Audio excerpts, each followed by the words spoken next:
Hey, sports card fans, it's John Wade Boggs fan. Hope you're all doing well.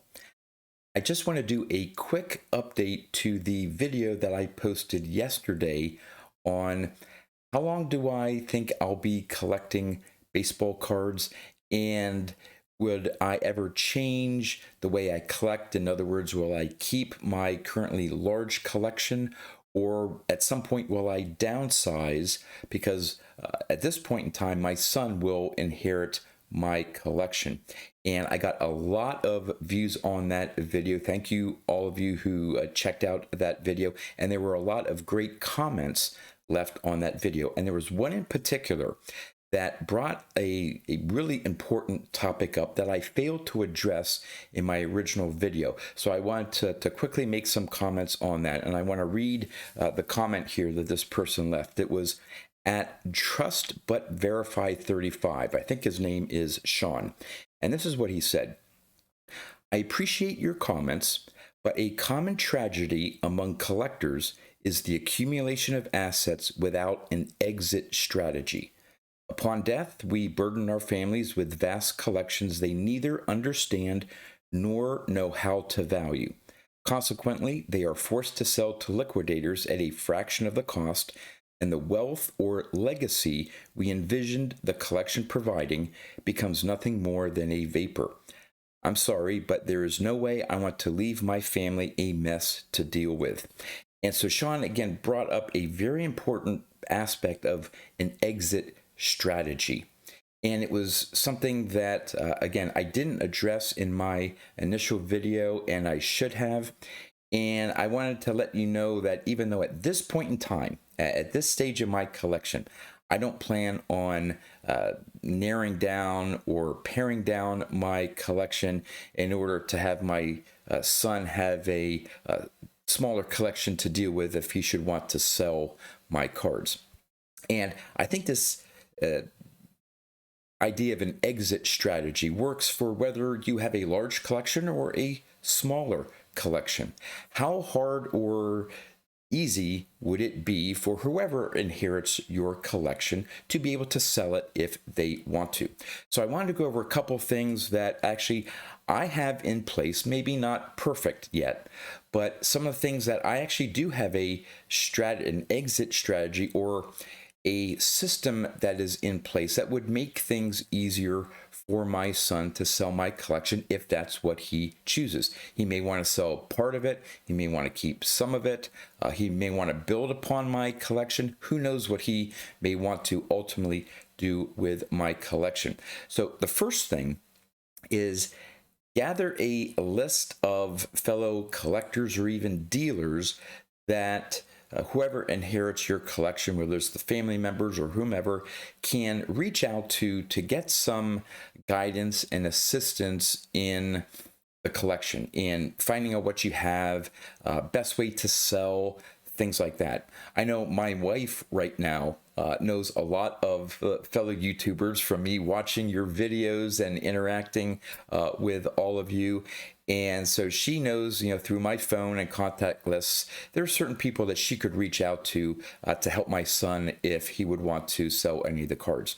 And of course, she knows the members of the Boggs Trust. So the Boggs collection, whether it be the cards or memorabilia, she knows those members, and they could, well, one, they would probably be interested in some of the stuff I have, but two, be able to help my son sell those cards. And then the rest of my collection beyond vintage and Wade Boggs cards, there's a lot of it, to be honest with you. There's not a whole lot of value there. There is some value in the complete sets and things like that, but there is a lot of junk wax era cards and stuff that, send it to a liquidator, give it away, whatever. There's no real impact in the value there. So that's the first thing. Get a list of people you could reach out to. The second is organize your collection. Now, my Wade Boggs cards are in the back here in this card catalog. They're organized by year, set, and card number. My graded vintage baseball card collection is organized by year, by set, by card number. The complete sets are complete sets. They're fairly easy to identify. And then the rest of my collection, now that's where I sort of are falling a little short in my organizing. There's some stuff in 5,000 count boxes that I haven't touched for years that is organized, year, set, card number, but there is a large amount of cards that I have in just various boxes and out of order that one of my goals here is to eventually work on. I want to get everything organized. And I also want to mention, in my previous video, I said I collect for myself. I'm not building this collection for my son. So when I go over these points here about having a list and organizing your collection, I want to do that for myself. I like a nice organized. I want to be able to find a card very easily if I want to take a look at it or do whatever with it. And so that's something I want to have for my collection. I want to have it well organized. But having a well organized collection is not the end of things. You could have everything well organized, but if whoever inherits your collection doesn't really know what you have, it may be organized, but if you don't know what you have, it's incomplete. So the next thing that you need to do, in addition to having your collection in some sort of organized manner, is cataloging it, and to whatever extent that you can, put some value to your cards.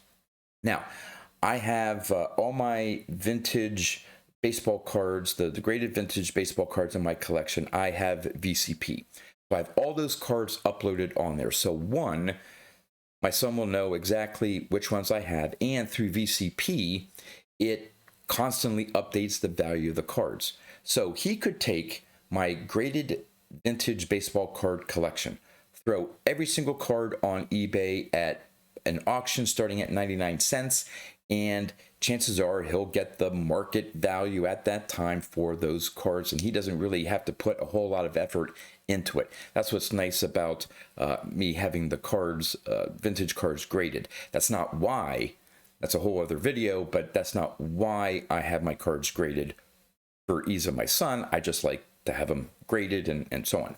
But that definitely does make things easier for him. For my Boggs cards, I have a software program I created years ago to keep track of my cards. And for almost all of my Wade Boggs cards, and even some of my memorabilia I have in there, I have an assigned value to all of those cards. Now, some of the values may be a little bit updated, but generally, my son would be able to go through that list, print out a list of all my Wade Boggs cards and the value, and he can rank them from highest graded to lowest graded. And he'll know ones that, all right, these are worth $1 or less. Just throw them in a box and just wholesale them, okay? Just get rid of them and get as much as he can for them. But he'll be able to tell which ones really have some value. And so he'll know which cards, and then since my cards are organized, he'll be able to find the card and say, okay, oh, this is the one that's worth $300. And so he'll have an idea of the value and which specific cards have more value than others. And so, again, find a list of people that you can reach out to, organize your collection, and then have a spreadsheet or some other way to catalog your collection, and to the best extent that you can, assign a value to your specific cards. Maybe not everyone, but ones that definitely have value. And whether that value is up to date or not, relatively speaking, whoever inherits your collection would be able to know which cards to pull out, to seek out. Hey, these are the ones where that has the bulk of the value. And then the last thing is, by organizing and specifically having a spreadsheet and some value, that helps. So yeah, I have my cards insured. And so I have a catalog, a list of all my cards and their relative value for insurance purposes. So it'll help you with your current collection. If you do have it insured, you have that list. Heaven forbid you have to put an insurance claim in. You'd be able to know, tell the insurance company, what cards you have, what cards were damaged or stolen, or whatever. So it helps in the current and it helps in the future.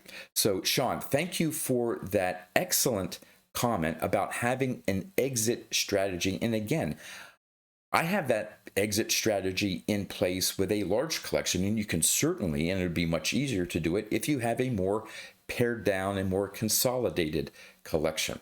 So again, thank you for all of you who checked out that other video. And by the way, if you haven't seen that video, there's going to be a link here right at the end to check that video out. And for all of you who commented on that video, and I hope this little update here just adds a little bit more to the story or the discussion. And we'd love to know in the comments, do you have your collection well organized? Do you have it listed with prices? Do you use an app? Do you do some manual spreadsheet? I have a spreadsheet, my Boggs collection. I have a master checklist, and I have marked every single Boggs card that I have off of that master checklist. So I put a lot of work into my hobby beyond just picking up cards. It's how I store them, how I organize them, how I catalog them, how I keep track of the value, mainly for insurance purposes. I don't really care that much of the value, current value of my cards. I love the cards that I have. But we'd love to know in the comments, what exit strategy components do you currently have in your collection, or ones that you recognize that you need to work on? And with that, that's all I have for you. So until next time, thanks for watching.